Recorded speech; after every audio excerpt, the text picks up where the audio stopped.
All right, hi everybody. Welcome back to class. I hope you all are doing well. Um, and I also hope that you all had a chance to read through our chapter for today because you're all great students. I trust that you did. Of course, our chapter is chapter 2, and we're studying about curriculum studies in South Africa, colonialism, constructivism, and outcome-based education. I know you already read the chapter, but I'm just going to go through some key components and important points that were made in the chapter. Before I do that, I wanted to talk a little bit about the place that we're discussing and really just honor it by learning about a little bit about it. And so the capital cities of South Africa are Pretoria, Cape Town, and Bloemfontein. And I guess they each represent a different faction of the government, so legislative, executive, and judicial. Their currency is the rand. Their population consists of 80% Black African, which of course is to be expected. It's an African country. 9% mixed ethnicity, 8% white, and 2% Indian. There are 11 official languages in South Africa, but 35 languages in total, which is not surprising. Actually, contrary to popular belief, many African countries have multiple languages because, of course, there exist multiple tribes and ethnicities and diversity in each country, and it's not like a homogeneous group across Africa. So the languages are isiZulu, isiXhosa, Afrikaans, Sepedi, Setswana, English, Sesotho, Zitsonga, Siswati, Chivenda, and Isindebele. And one thing that I learned recently was that Cape Town was the first place in the world that a human heart transplant was performed, and that was in 1967. Okay. So I want to give us a brief overview of timeline of the history of educational colonialism in South Africa. Again, this is a very broad general overview, and I tried to compact it as much as possible.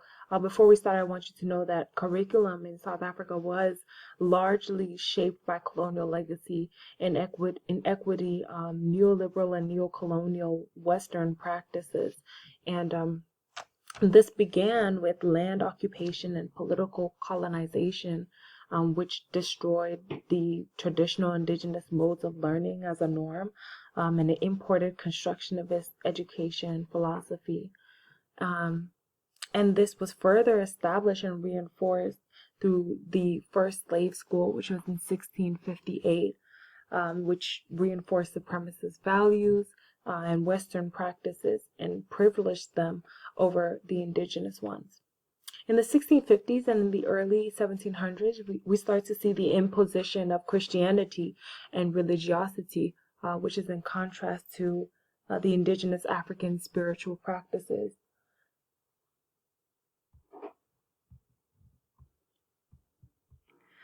In 1795, we see the beginning of British colonial rule, in addition to the Dutch colonial rule, and industrialization, which led to a lack of emphasis on literacy and a quest to meet colonial and industrial needs. So now they're needing laborers, they're needing just essentially workers for the state rather than intellectuals, and this is specifically in the context of South Africans. In the 1930s, the NEF, which is the New Education Fellowship, emerges, and they start to push IQ tests as the standard. And we know that those are rooted in ideals of pseudoscience and ideals of racial science, and inequity, right? These IQ tests. And so that becomes the foundation of this question that is like one of the predominant questions at the conference in the 1930s is the educability of Africans. Can they learn? What should they be taught? How should they be taught?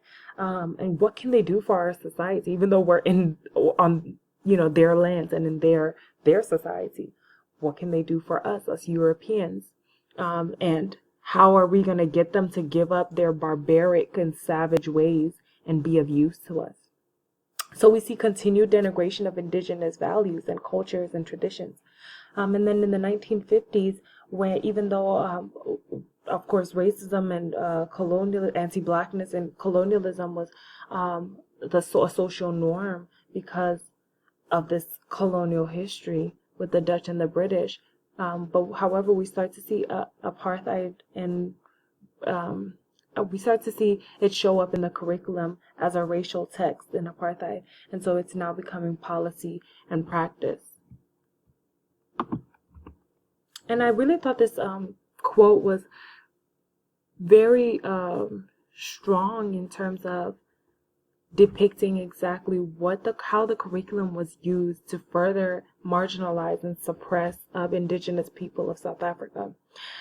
Kumar says on page 25, during the colonial period, then, the curriculum was used as a tool to enforce the political advantage of Europeans and the presumed innate superiority of European civilization over the indigenous inhabitants of South Africa. One of the main functions of the colonial powers, therefore, was to manage the savages and to make them civilized through biblical injunctions and enlightenment ideas to maximize the exploitation of their own territories and people. So curriculum then becomes this tool to have indigenous people participate in their own oppression.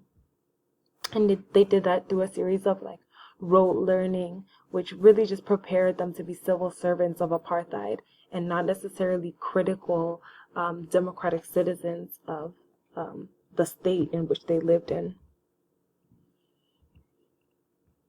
Okay, so I'm going to talk a little bit about some movements and moments that existed. Of course, we know apartheid was like a huge part of the colonial history of South Africa, but specific policies included the Race Classification Act, which made it completely norm and legal and policy and practice to classify people on the basis of the color of their skin and other manifestations, like physical manifestations. Racial segregation in universities, of course, separate but unequal. We see this mirrored in other racialized societies. And then the CNEP, the Christian National Education Policy, which was really one of those organizations in charge of setting curriculum and pedagogy. And their pedagogical criteria for Black learners was a few things: is that it must be in the mother tongue, not be funded at the expense of white education, not prepare blacks for equal participation in the economy and social life, preserve the cultural identity of the Black community, even though it still emphasized Christianity and the acceptance of national principles, and it must of necessity be organized and administered by whites. So again, stripping the indigenous people of their autonomy and further marginalizing them. These are some resistance movements that came that existed during apartheid and during the anti-apartheid movements, or national movement. Some of these you might recognize, like the ANC Black Consciousness Movement, Pan-Africanist Congress, the South African Students Organization. There's actually an incredible movie that touches on that a little bit. It's called Serafina. It's one of my favorite movies, and it really sheds light on how the students uprising in South Africa against the inequitable education system and apartheid in general. Here are some theories that emerged and were really the foundation of colonial curriculum and the colonial pedagogical approaches. So in essentially Enlightenment and Survival of the Fittest basically was saying that really Caucasians were the only ones fit to be prepared for a democratic society and one that emphasizes autonomy, and that there was meant to be a hierarchy, and somehow blacks would always end up at the bottom of it. So the Survival of the Fittest by Darwin, that kind of pseudoscience informed those ideas. Racial science, which they created Bantu education out of. Sudian says that it effectively condemned African people to the status of hewers of wood and drawers of water. The Bantu education came more out of that separate but unequal phenomenon, and it was basically to keep the Africans under white supremacists and Christian domination rule. And then non-racialism, which is further down in the timeline, in opposition to conservatism and liberalism.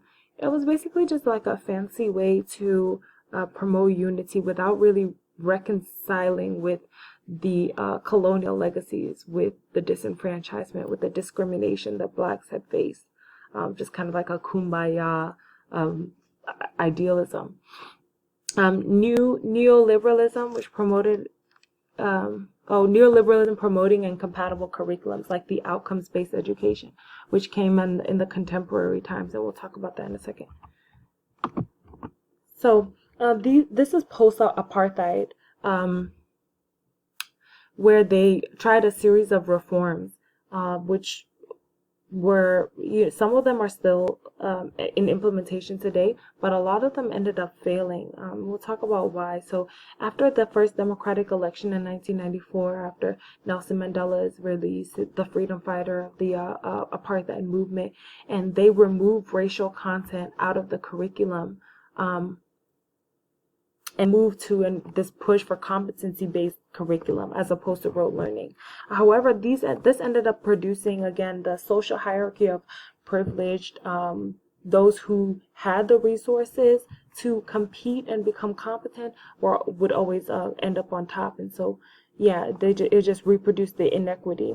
Again, the lack of education for training for teachers, right? Teachers were used to Bantu education, subordination curriculum, but now they're having to transform into competency-based curriculum without the proper training and without the proper resources. So again, leading to more inequity for its students. There was a neglect and loss of African cultural heritage and languages, more neoliberalism, and more inequitable capitalism.